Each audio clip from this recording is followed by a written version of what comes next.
गया, एक ऐसा शहर जहां हर निवाले में आस्था और परंपरा का स्वाद घुला हुआ है।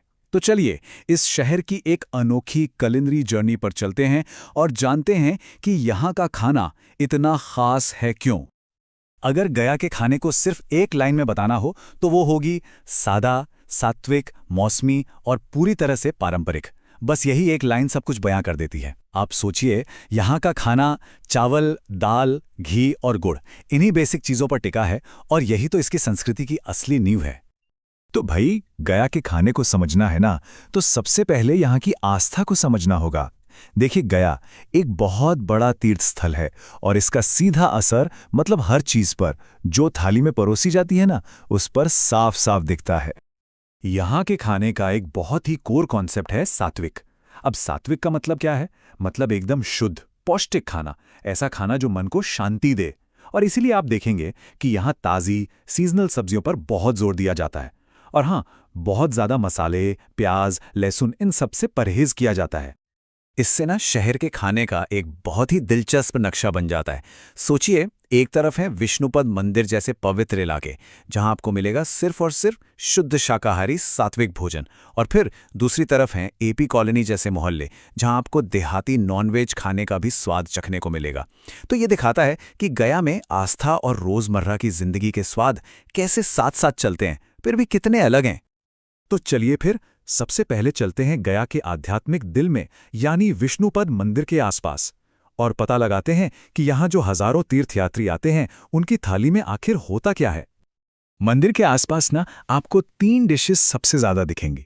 एक तो हो गई प्रसाद वाली क्लासिक पूड़ी सब्जी, फिर आती है दही वाली खट्टी मीठी कड़ी और चावल, और हाँ, खिचड़ी, जो यहाँ बहुत ही सादा और पवित्र भोजन माना जाता है। और मजे की बात यह है कि हर डिश का एक खास मकसद है, एक खास जगह है। अच्छा, तो मंदिरों की बात हो गई। अब वहां से थोड़ा दूर निकलते हैं और चलते हैं गया के उन हलचल भरे बाजारों और मोहल्लों में, जहां शहर की असली धड़कन सुनाई देती है और जहां के सबसे मशहूर स्ट्रीट फूड और रोज के व्यंजन बनते हैं। अब देखिए, बिहार के खाने की बात हो और लिट्टी चोखा का जिक्र ना हो, ये तो हो ही नहीं सकता है ना? लेकिन गया में जो लिट्टी चोखा मिलता है उसका अंदाज ही कुछ और है, एकदम देहाती स्टाइल में, और इसमें तेल भी काफी कम इस्तेमाल होता है। और इसको बनाने का तरीका वो भी बड़ा दिलचस्प है। इसी से तो वो अनोखा स्मोकी फ्लेवर आता है। होता क्या है कि गेहूं के आटे की गोलियों में भुने हुए चने का आटा, जिसे सत्तू कहते हैं, वो भरा जाता है। फिर उसे सीधे आग पर सेका जाता है और आखिर में गर्मा गर्म लिट्टी को तोड़कर घी में डुबोकर भुनी हुई सब्जियों के भरते यानी चोखे के साथ सर्व किया जाता है। टावर चौक और रेलवे स्टेशन के पास शाम को ये बहुत पसंद किया जाता है। तो ये तो हुई स्ट्रीट फूड की बात, लेकिन गया के घरों में रोज क्या बनता है? वहाँ का खाना बिल्कुल सादा, कंफर्टिंग होता है।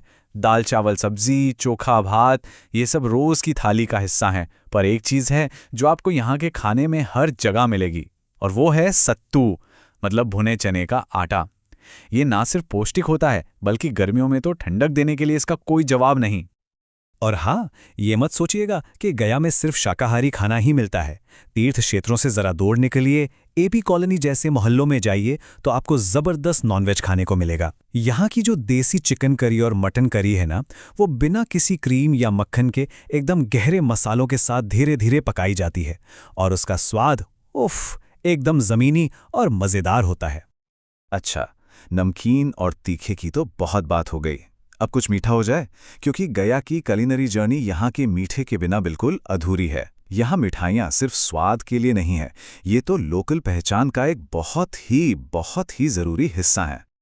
और जब गया की मिठाई की बात हो तो सबसे पहला नाम आता है तिलकुट का। ये यहाँ की सबसे मशहूर मिठाई है। सोचिए, तिल और गुड़ को कूट कूट कर बनाया जाता है इसे, और सर्दियों में तो भाई ये मिठाई नहीं, इस शहर की पहचान बन जाती है। लेकिन कहानी सिर्फ तिलकुट पर खत्म नहीं होती। इसके अलावा भी कई पारंपरिक मिठाइयाँ हैं जो त्योहारों और छोटे मोटे जश्न का हिस्सा हैं। जैसे अनारस हो गया, ठेकुआ है, खाजा है, और हर मिठाई का अपना एक अलग अनूठा स्वाद है, अपनी एक अलग बनावट है। तो कुल मिला के हमने क्या देखा? यही कि गया का स्वाद ना हर गली हर मोहल्ले में बदल जाता है। अगर स्ट्रीट फूड का मजा लेना है तो टावर चौक जाइए, पवित्र भोजन चाहिए तो मंदिर के पास, और अगर किसी खास देहाती व्यंजन का स्वाद लेना है तो उसके लिए भी एक तय जगह है। मतलब हर स्वाद का अपना एक ठिकाना है। तो आखिर में एक सवाल उठता है, अगर किसी शहर का अपना एक स्वाद हो, तो गया का स्वाद हमें उसकी आत्मा के बारे में क्या बताता है?